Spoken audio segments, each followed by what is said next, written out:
Hello everyone, welcome back to my channel Spoken English IQ. My name is नवीन और आज की इस video में मैं आप सभी को सिखाने वाला हूँ प्रीपोजिशन सीरीज की दो most important preposition by and with का यूज़ के बारे में।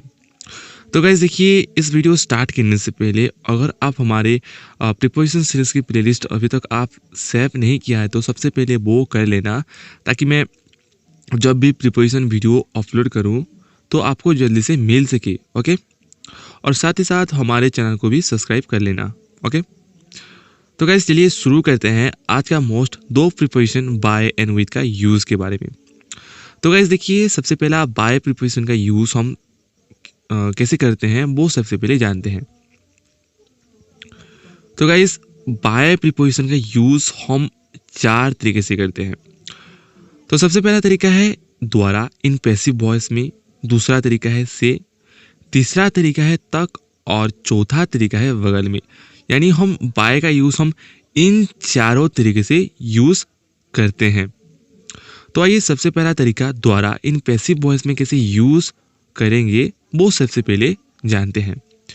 तो गाइस देखिए, सबसे पहला तरीका में इन पैसिव वॉइस यानी द्वारा केस में यूज़ करेंगे, जैसे कि राम के द्वारा बाय राम, किसी के द्वारा बाय समवन, ऐसे केस में। तो आइए इसे बेहतर से समझने के लिए कुछ पैसिव वॉइस का एग्जांपल देखते हैं।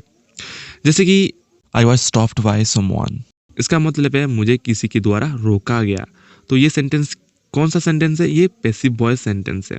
ओके, नेक्स्ट एग्जांपल है he can be send by his father, इसका मतलब है उसे अपने पापा द्वारा भेजा जा सकता है। ओके, समझ में आया?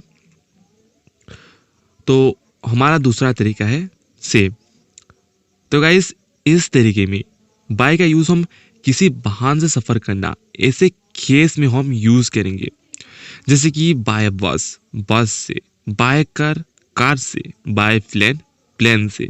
Okay, for example I travel by बस, इसका मतलब है मैंने बस से यात्रा की। दूसरा एग्जाम्पल है he is coming by noon flight, वो दोपहर की फ्लाइट से आ रहा है। समझ में आया कि इस तरीके में हम बाय का यूज़ हम सिर्फ किसी वाहन से सफ़र करना, ऐसे केस में हम कैसे यूज़ करते हैं। तो हमारा तीसरा तरीका है तक। तो गाइस इस तरीके में बाय का यूज़ हम समय के साथ केवल फ्यूचर इंडिफिनाइट टेंस में ही यूज़ करेंगे। याद करना, ये याद रखना। ओके, समय के साथ केवल फ्यूचर इंडिफिनाइट टेंस में ही यूज़ करेंगे।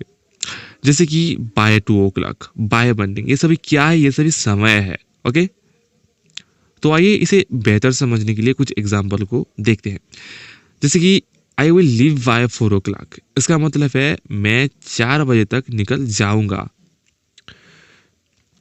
दूसरा एग्जाम्पल है we will finish it by morning, इसका मतलब है हम सुबह तक ये खत्म कर देंगे। Okay, got it? तो हमारा लास्ट तरीका है बगल में। तो गाइस देखिए, बाय का यूज़ हम जैसे कि बिसाइड, नेक्स्ट टू, बगल में, इस तरीके में जैसे यूज़ होता है, उसी तरह बाय का यूज़ हम बगल में, ऐसे केस में हम यूज़ करेंगे। For example I was standing by him, इसका मतलब है मैं उसके बगल में खड़ा था। ओके, समझ में आया?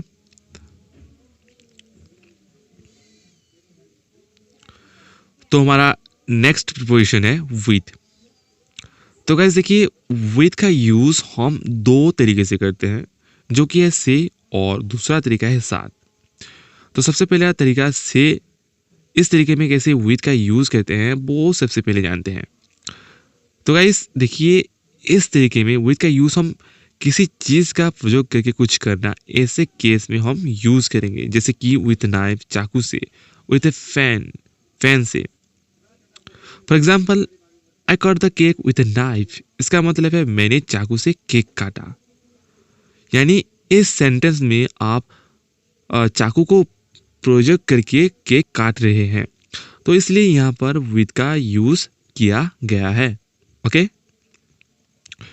नेक्स्ट एग्जाम्पल है he wrote the letter with a blue pen, इसका मतलब है उसने नीले पेन से पत्र लिखा। Okay, got it? नेक्स्ट तरीका है साथ। तो गाइस देखिए, इस तरीके में विथ का यूज़ हम किसी के साथ ऐसे केस में यूज़ करेंगे जैसे कि विथ राम, राम के साथ, विथ यू, तुम्हारे साथ, विथ थिंग्स, किसी वस्तु के साथ आदि। Okay, for example I am with Ram in this matter, इसका मतलब है इस मामले में मैं राम के साथ हूँ। ओके, समझ में आया कि विथ का यूज़ हम इस तरीके में कैसे यूज़ करते हैं। दूसरा एग्जाम्पल है we will be with you, इसका मतलब है हम आपके साथ रहेंगे। Okay, got it. तो गाइस ये था आज का 2 most important preparation by and with का यूज़ के बारे में। तो गाइस अगर आपको इस वीडियो अच्छी लगी तो सबसे पहले हमारे इस वीडियो को लाइक करना मत भूलिएगा और कमेंट करना भी मत भूलिएगा। तो फिर मिलते हैं ऐसे वीडियो के साथ, तब तक के लिए धन्यवाद।